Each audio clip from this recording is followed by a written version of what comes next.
Yeah, it was like a summer camp. There was like a room, there was like a vibe where like Luke Newton is the real FIFA player, so there was always like FIFA on the go. There was the coffee crew. I actually spent a lot of time in the coffee truck making coffees, because I just learned how to make all the different types of like flat white cortados, and then like on a nice day, everyone would just sort of sunbathe and roll around in their corsets. It felt like it felt like a big old holiday, really. Yeah, I mean, we literally did it all. We had amazing intimacy coordinators. We had horse riding lessons, dance rehearsals, etiquette training, piano lessons I had as well. But it was all part of the fun and part of the enjoyment of developing this character, is knowing what they had to go through to sort of be the perfect debutante. Which, yeah, so by the time I got on set, I felt like I was fully prepped. I was ready to be released onto the marriage mart. Daphne! You must make haste! Should you think she heard me?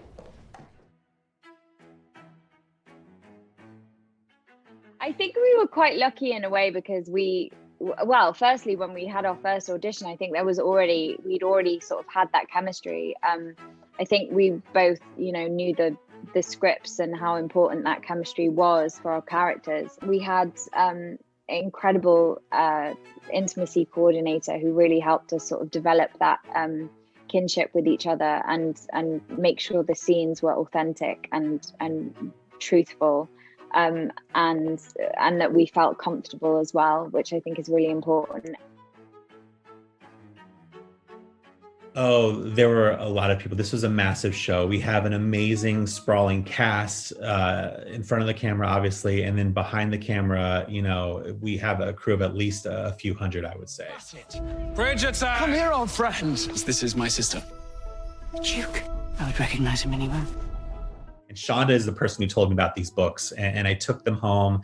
I read them that first night, and I fell in love with them. They had every element I love as far as being funny and emotional and sexy and charming, and there was this delightful family at the center of them, and it was about escapism for me. It was something I was really looking for. I think it's what a lot of audiences are looking for today, to be transported to this other time and place with these, in this amazing, decadent, beautiful world. We find ourselves seated beside each other. I would like to think you're happy about that. It would be better if you refrained from thinking about me at all.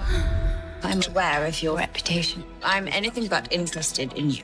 I think my tactic with Nana, who turned 90 this year, was they're based on a series of books. Why don't you read the books? Let the books do the work. And they're quite graphic. And actually, I think possibly seeing it written down is sometimes worse. So hopefully she's prepared. I've said to her that, you see my bottom before you see my face. Yeah, I don't want to be in the room at the same time.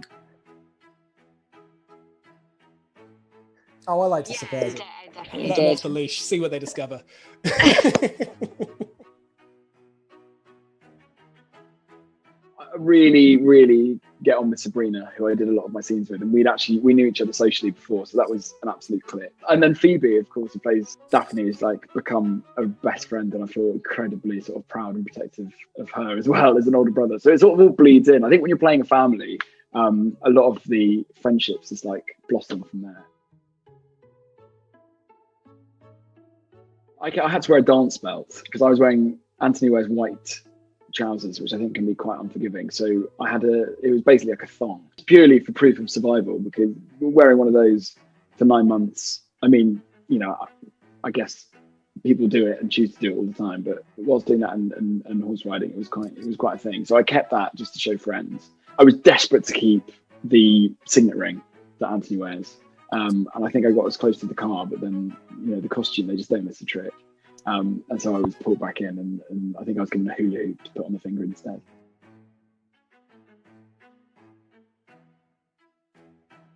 Obviously, we're just focused on the first season right now. And while that focuses on the eldest Bridgerton daughter, Daphne, and her love affair with Simon, we know there are 8 Bridgerton siblings, there are 8 Bridgerton books. So in Success, I would love to be able to explore love stories and romances for all of the Bridgerton brothers and sisters.